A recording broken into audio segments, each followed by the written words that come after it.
Imagine an ancient superpower falling into such absolute, like, mind-bending chaos that it goes through 7 regime changes in just 22 years.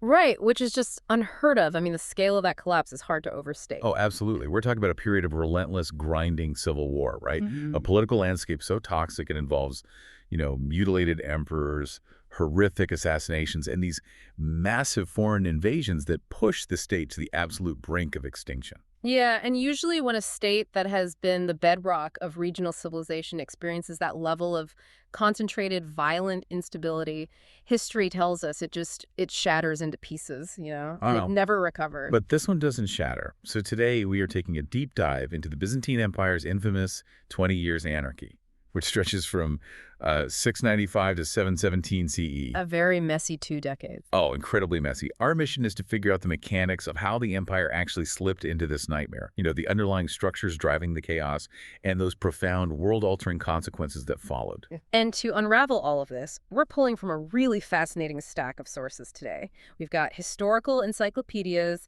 a detailed historical documentary transcript, and this is my favorite part, a modern economic working paper from the National Bureau of Economic Research, the NBER. Yeah, that paper is wild. It really is. It uses statistical models to show how geography and localized political shocks shape the rise and fall of states. Yeah. It provides this brilliant framework for understanding the invisible forces behind all the human drama on the ground. Exactly. But we need to set the baseline before everything goes off the rails. So picture the year 685 CE.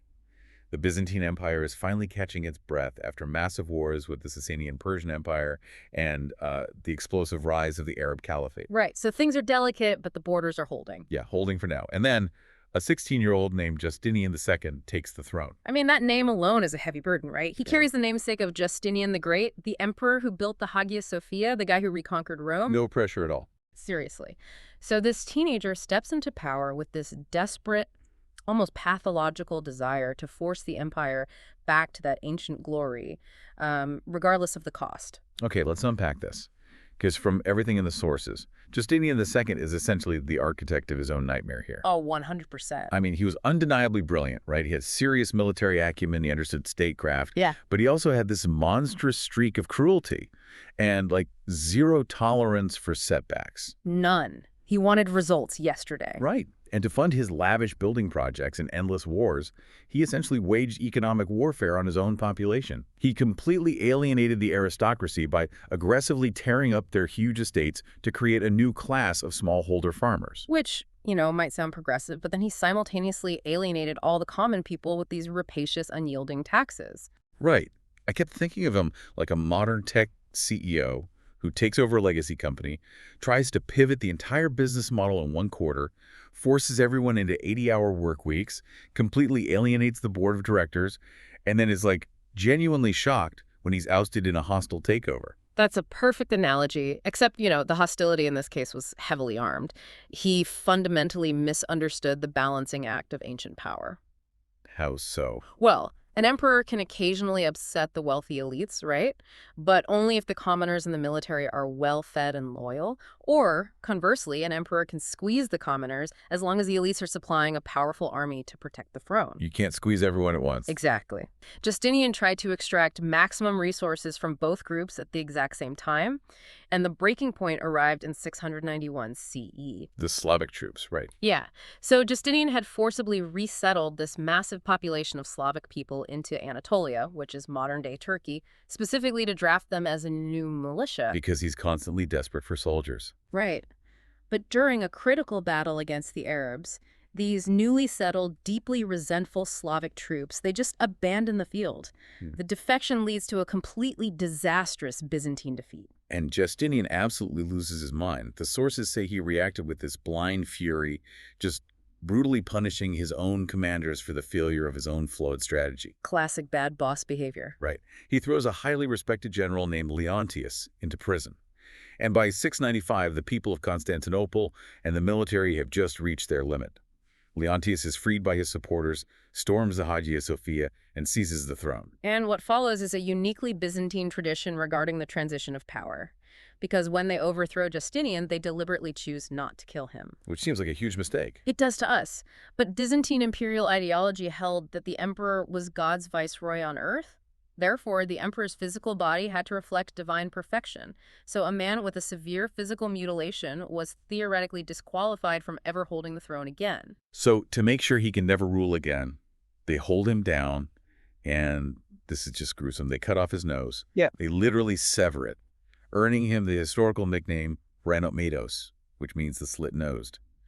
And then they exile him to the distant shores of Crimea, which you would assume permanently ends his career. I mean, it was definitely intended to, yet his exile turns into one of the most cinematic revenge campaigns in all of history. Oh, it really does. So the local authorities in Crimea eventually decide, hey, let's just hand him over to Constantinople to be executed. But Justinian finds out, escapes, and marries a Khazar princess. As one does. Right.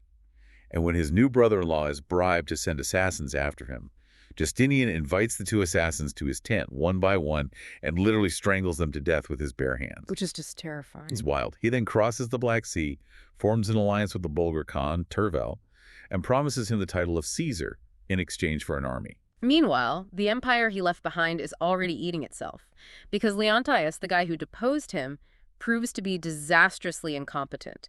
He actually loses the province of Carthage to the Arabs. Which permanently extinguishes Byzantine power in North Africa, right? Exactly. It's a massive loss. And the retreating Byzantine navy, who are terrified of being executed for their failure, they simply revolt on the voyage home. They elevate a Germanic vice-admiral, rename him Tiberius III, and overthrow Leontius. Let me guess. They slit Leontius's nose. You guessed it. He gets his nose slit and is thrown into a monastery. Which sets the perfect stage for Justinian's grand return.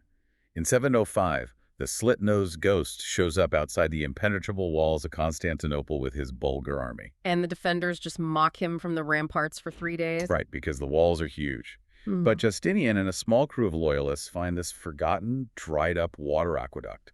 They literally crawl under the massive walls, infiltrate the palace, and seize control of the sleeping city. It's like something out of a movie. Totally.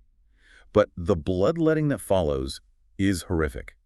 He publicly executes Tiberius III and Leontius.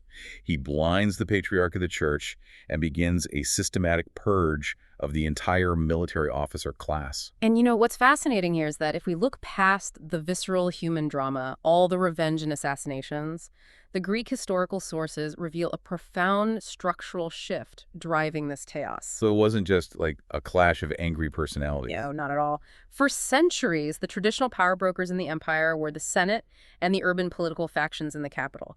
But decades of existential wars in the 7th century had forced the empire to radically reorganize its defense into a system known as the themes. Okay, I really want to break down how this theme system actually worked on a daily basis because it seems completely central to everything. Think of a theme not just as a military unit, but as a massive self-sustaining military province. Instead of paying a standing army in gold from the central treasury, which, the empire could no longer afford, the state granted soldiers land in the provinces. So the soldiers farmed the land to feed their families, and in return, they provided hereditary military service. The commanding general of a theme, the strategos, was given direct control over local taxation, civil administration, and tens of thousands of troops. It reminds me of like a lizard dropping its tail to survive a predator. Yeah. The empire decentralized its nervous system. If the capital gets cut off, these provincial generals still have the taxes and the troops to fight the invaders independently. Exactly.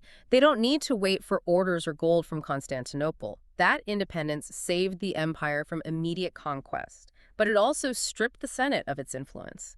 The military generals suddenly realized they were the new kingmakers. Ah. Yeah, the 20 Years Anarchy was essentially these massive, autonomous provincial armies realizing their own leverage and just turning their weapons inward to fight for control of the central government. This is exactly where that NBER working paper provides such a fascinating lens, because the economists model this exact era as a regime-specific localized shock. I was reading their methodology, and it blew my mind how they framed this using terrain data.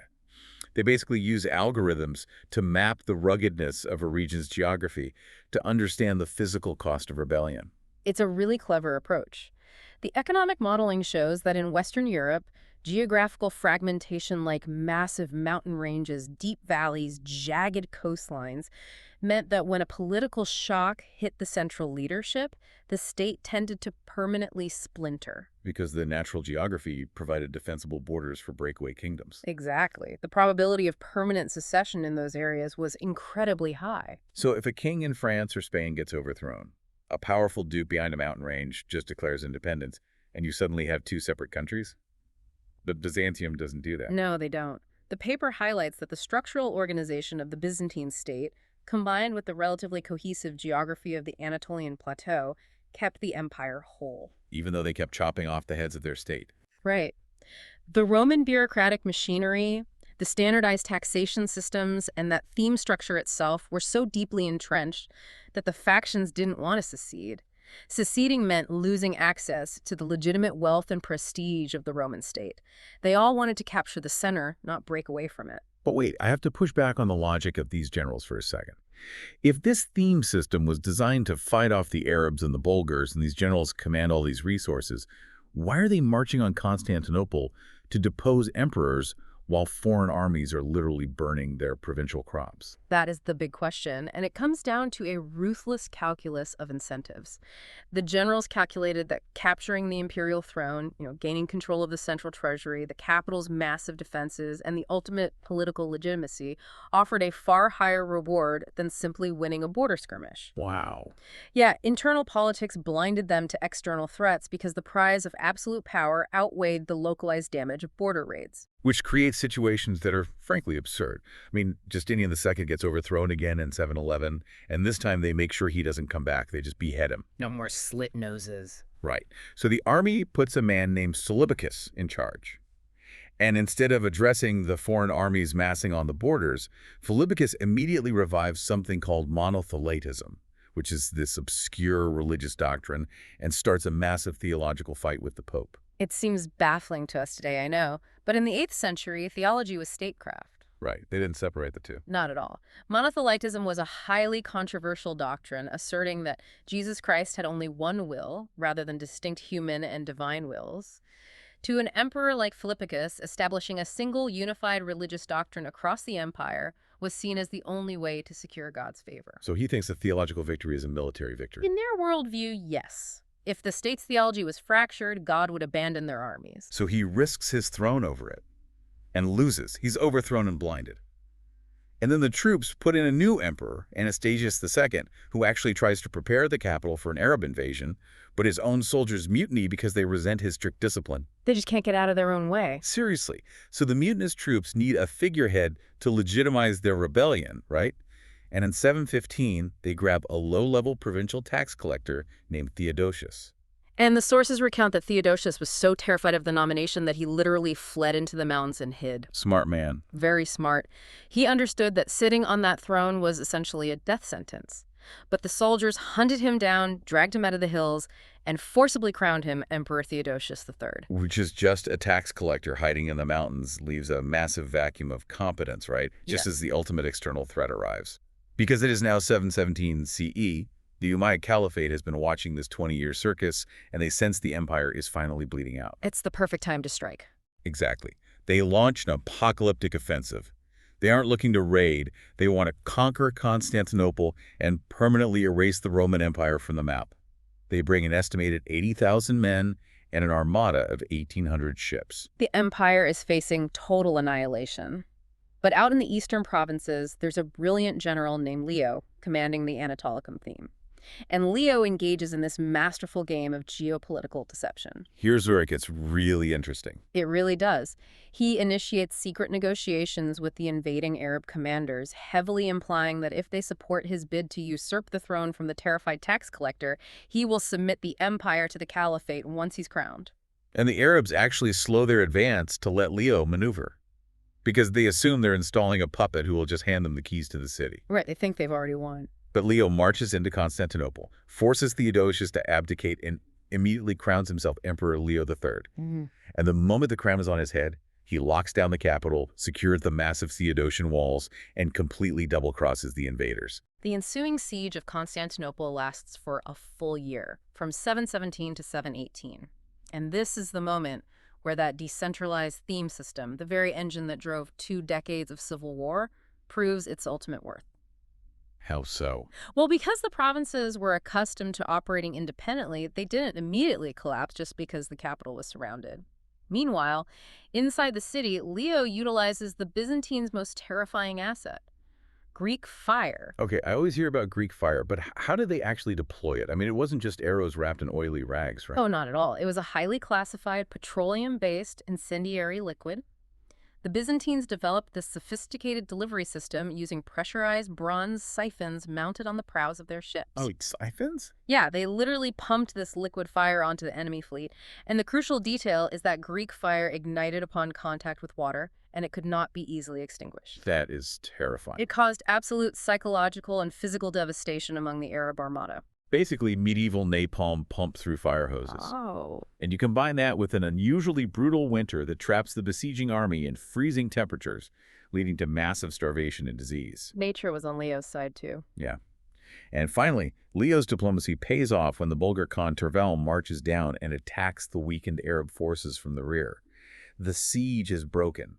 The Arab army is completely shattered and forced into a catastrophic retreat. And if we step back and look at the macro-level consequences here, the survival of Constantinople in 718 is one of the definitive turning points in global history. I mean, the Sasanian Persian Empire had completely collapsed under similar pressure just decades prior. Right. But Byzantium held.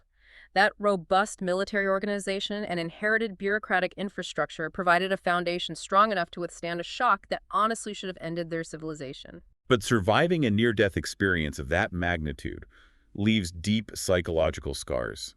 I mean, Leo III saved the state, but he looks out at the devastated landscape. The empire has lost massive territories. They've endured 20 years of political terror, plague, and relentless warfare. So he looks for the underlying cause. Yeah, exactly. He asks a deeply human question.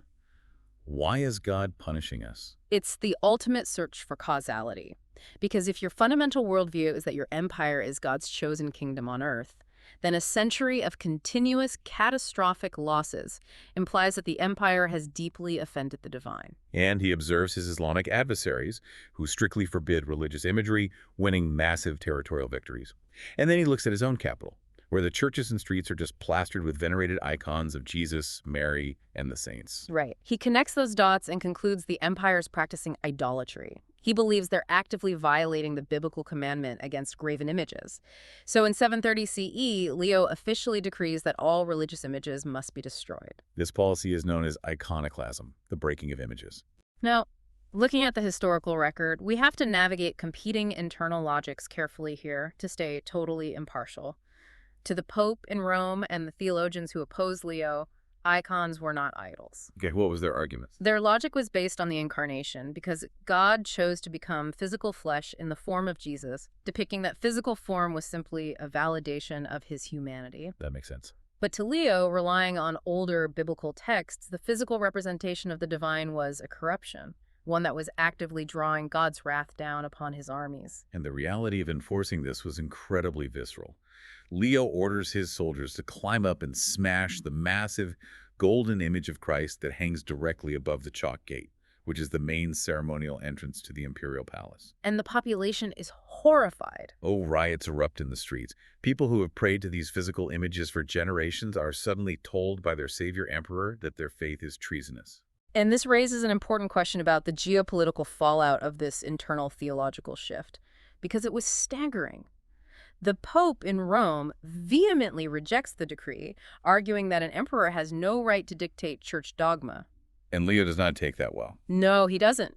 In retaliation for the Pope's defiance, Leo leverages his political power to transfer the ecclesiastical administration of incredibly wealthy tax-generating regions like Sicily and Calabria away from the Pope's authority, handing them over to the Patriarch of Constantinople. Which prompts the Pope to respond by excommunicating anyone who destroys icons. This initiates a messy, bitter, and irreconcilable fracture between the Western Church centered in Rome and the Eastern Church centered in Constantinople. Yeah, Leo III secured the physical borders of his empire, but in his desperate attempt to purify its soul, he basically catalyzed the permanent division of the Christian world. Which brings us to the profound tension at the heart of this entire period. So what does this all mean for you listening to this today? Why dissect a chaotic 20-year stretch from the 8th century? That's a great question. For me, this is a masterclass in the bizarre, counterintuitive nature of institutional resilience.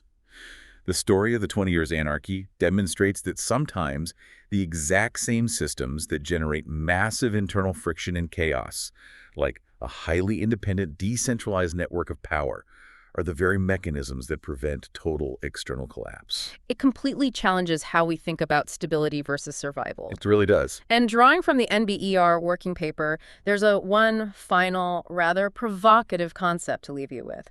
The economists emphasize that history is contingent, right? It's shaped by random shocks hitting existing structures, which raises a fascinating evolutionary question. Right, like what if the chaos wasn't just a hurdle but a necessary filter? Exactly. Consider the possibility that the sheer horrific brutality of this 20-year civil war acted as an evolutionary bottleneck for the Byzantine state. How so? Well, the empire had been stagnating under the old Heraclean dynasty.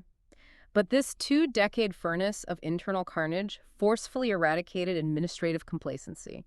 It ruthlessly tested and optimized the military structure, filtering out weak leaders and elevating brilliant tactical minds like Leo III. Wow. Yeah, it forged a hardened, streamlined state apparatus and a unified, albeit controversial, ideological focus. In a very dark sense, did the trauma of the anarchy act as an immunization, forging an empire capable of surviving for another 700 years. That fundamentally changes how you look at disaster. When you look at that timeline, 7 regime changes, mutilated emperors, a state consuming itself, you expect to see a fatal break. But maybe you're actually looking at the violent, chaotic setting of a bone that heals back stronger than it was before, something to mull over until next time.